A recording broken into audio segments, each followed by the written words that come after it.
from the government or private lenders, each with different terms, interest rates, and payback options.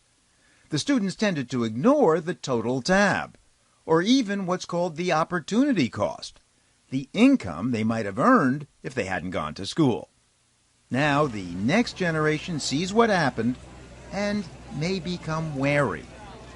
But a frightened overreaction is also a risk, says economist Judith Scott Clayton. The risk is that if they decide not to go because they're afraid of taking out debt, they may actually end up in a worse situation than had they decided to go.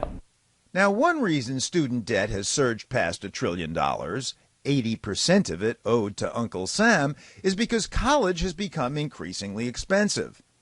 But the Cato Institute's Neil McCloskey argues that's because of student debt, financed by government loans.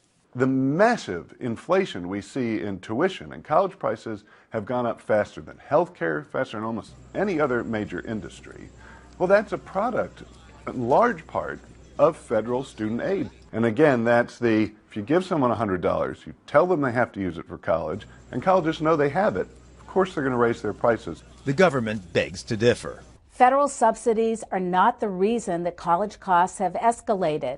If government aid drives tuition, says Undersecretary of Education Martha Cantor, how come prices are rising fastest at state schools?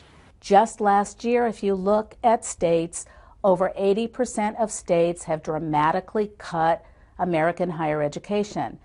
Institutions of higher education raise tuition when that happens. But no matter who's responsible, soaring tuitions mean soaring debts mean